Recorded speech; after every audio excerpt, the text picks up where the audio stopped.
What's up, fellow lords of gaming? Welcome back to the channel. So before we jump into me streaming any of this content for my Dosa character that I've created, I don't remember what my character's name was, but nevertheless, this is the character, the Dosa, and this is the skill tree. So I just want to kind of show you guys a preview of what the skills are for the character kit. So this is the main that we currently have in succession. His basic attack basically being, I hope I say these names right, and I apologize to any Koreans that might watch this video and be like, what the fuck? Why are you bossing up my videos, my language like that? But anyways, so we got Tayak Way of Wando. I love his little stance that he has there with the pipe and stuff. So we can see here, he's got a normal, this is just a normal standard attack inside there. So PvE type skills, it just looks so cool to me the way he does that. And now if you're not aware, the Dosa uses his pipe to summon other summons, basically, to make summons of like smoke type generals and stuff like that. So we've got Cloud Veil is another one of his skills. Nice forward guard on that ability. Provides stiffness and knockdown as well. We get Downpour. I love that little. It reminds me of like when you see the guys practicing their sword skills and they're trying to cut through tatami mats. It's so effortless and smooth. All the animations in here are just really like you see a lot of the sprites. So we get Flow Blinding, which is just really cool, which has super armor on the skill, knockback. Damages are what the damages are. This flow works into Chain Blade Slash. So you can see that here. I love the way this skill looks. It's a nice little like top combo skill with nice little disappear on there. And it has super armor as well on it. So that's the really cool part. But this skill is absolutely looking like beautiful, right? He's got the stab and, you would expect the character to stay there, but then he pops up right behind. So nice little skill animation there. You also have Flow Rising, so that basically gives you a up attack, which can be flowed into Chain Reaction. And so it's just basically a heavier slash up. We have Flow Twin Slash, which has forward guard. Really get these skills on here just like that. And that can flow into Final Slash as well. So it's it's an even longer combo, and it just looks good. So next up, we have Fog Cleave. So on this one, it's got forward guard attack, simple, bound on attack for 2 hits. Yeah, this one, I like the way the blade stabs forward. I just don't know how I feel about like that being like a combo, because you notice like there's a big long animation there for him making that forward strike. But we can push that into Flow Oblique Cleave, which is really nice. I love the way the skill looks. It's one of the reasons why I've like been putting off trying to make videos for him, because I really do believe that I'm gonna end up switching from the Hashashin to the to the Dosa, but trying to make sure, because there's a lot that goes in there to getting your sovereign weapons now, and I want to make sure that I choose a sovereign weapon for the appropriate class that I really want to play with. Nice little kick skills in there. I don't tend to like the skills where we have like martial hand-to-hand combat skills in the game, just because they like, I don't know, for me they feel like they interrupt things more than they do like get in the way, more than they do like continue flow of combat.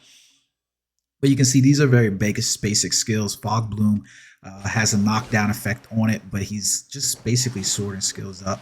So you can see here we got right, skill looks cool. It's Cloud Shield. So he's going to summon the Cloud General as you vanish into the clouds, and then you reappear.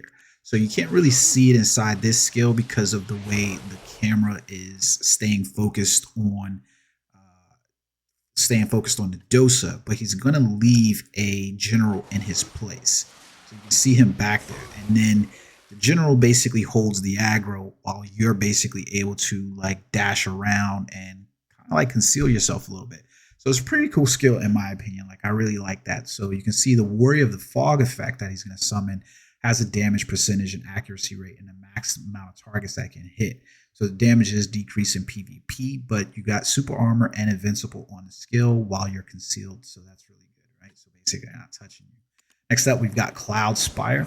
So you're going to basically fall back and attack your foes in your stead. So let's see if we can show it properly here. So you'll see the skill where he basically has a general that basically summon, and you step back. So the general's left. So I like think of this like a Naruto when they leave like the wood pieces in place, but you're leaving a fog.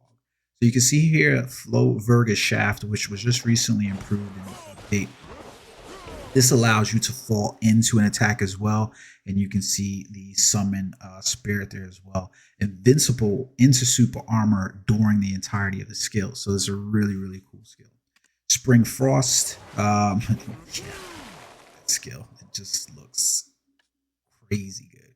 Forward guard during the skill, you can see you're wrapping your Huando with frost riddled clouds. Ice shards scatter from the cloud, spreading a biting chill before vanishing. So if we zoom out, you might get a better idea of the Spring Frost, but you can basically see it's like the cloud, and then it's like ice. Now I can tell you the skill looks way better when you're doing it in game than it does here inside this one. Next up, we have Summer Breeze. So you're gonna wrap yourself in the clouds, and then you summon forth some Warriors of Fog, and then it extends the cloud, and they just basically go in all out and attack. So this is like a nice AoE clear. And then we get up This just looks absolutely sick to me. Gather a great deal of luminous energy, summon forth the Warriors of Fog, and then it's the fire burning that basically goes out.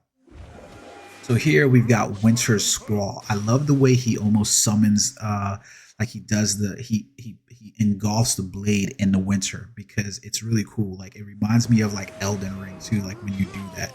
And then you've got the guys in the background, the fogs that basically summon in the background, and they basically shoot down. Really, really cool skill there. So next up we got Tai Gook. Like he's saying, like these skills look amazing. The animations on these skills, the sprites, they look really cool. Now notice he does have super armor during seal, which makes sense, right? Because he's like summoning himself in like this sphere. And it's just basically like balancing the umbral and luminous energies, and you can go. So I really like those. So next up we've got Prime, the Cloud Legion. So you can basically Formless Breath, you create clouds to summon Warriors of Fog to your aid. It's really, really cool. And then you can get like the Cloud General that will summon in as well. So like summons are really weird in a lot of games, because they kind of either don't work the way they should, or they work the way they work the way they should too effectively. I'm hoping that like with this character they work the way they should, but they feel really, really nice. So anyways, so next up we've got Wind Shear inside of here. That's just your guard attack that's basically inside here. Then we have Stratus Shift, which is your ability to move. I love that he moves with the clouds. It feels very reminiscent of like how the Hashashin moves in his dash as well. I like that as well. And then you can see here you got Eerie Piercer. So follow that immediately up after Wind Shear. You also have Cloud Drift. So some movement skill that happens, right after your and then we got Vellum Slash as well. It's little skills inside there. And then you can see over here we've got Cloud Step as well, which is really cool too. Nice movement skill. It really feels really, really nice when you're actually playing it in a game and you get that movement inside there as well. So that is all the main skills. Now we're going to take a look at the awakening skills inside of here. These are really, really cool. He's got a laundry list of them as well, specifically because he's doing so much. So you can see here in the awakening, he's going to have access still to the blade, but the difference is going to be is that how you use these skills. I think it's going to be core to you. It's probably going to make the character a little bit more complex, because you have to know how to control and get the most damage by utilizing skills in tandem. So it'd be like, hey, well, I'm going to use wood and water, or I'm going to use water and earth, and I'm going to boost up the skill that's coming next to get the most amount of damage. So it's going to kind of be important if you're playing the character, that you know which, how to top off on those skills. So let's take a look at them anyways, because I really like them overall. So you get the Elemental Invocation that basically pops up. You can see just the damage that's going to basically, so you're harnessing the energy of 5 elements that can be quick slotted. We get Enlightened Blade Mastery, which is just a basic level attack. It's really cool. Like it. No problem there at all. You can see the replacement to that smaller sword instead of having the pipe, right? So Then we get Enlightened Haze. I love the way that skill looks, and you can see here the first the first of the Iron Tiger, which to me just reminds me of Tiger. Seriously, like, I don't know how BDO doesn't get in trouble for this, because that tiger looks like the tiger from He-Man, like just straight up. So then we get Nailed Down. It's a really, really cool skill. We see the Iron Tiger jump in as well. Lots of damage there. It's very impactful. More of the tiger basically appearing. I love like the double effects of him moving. This is really cool, the Misty Steps. I love the replacement there for the cloud. To be honest, though, I like the cloud a little bit better because it's just like hidden in the cloud, but the Misty Steps is still nice, I guess, overall. Get Sky Stomp, like just standing on my man's head. So you notice here is the recovery of 250 HP, max 5 times when using a skill. You get invincible and super armor as well. Then we get our wing kick effect. So like just like Johnny Cage, basically. And then we get into our elements. So you can see Fire Blaze 1 is inside of here. And so it just fires off a nice fire. You see the wood bending as well inside here. Like, so basically you get to live out your Naruto fantasies. We get Water Weave. It's a really cool looking skill. Let's do it from this side. Water Weave. He summons his skill. We get Metal Temper, right? So this is what really made me think about avatars, because he had metal bending, I guess, inside there. So you got earth, fire, water, you know, air, but then you get metal, and it just makes me think of Toph, right? So then we get Earth Till. Really, really good looking skill on the earth one, to be honest with you. Like, I just love like that area of effect one. We get the elements generate. So when the 5 elements intertwine and harmonize, you invigorate the spirits for those who stand by your side.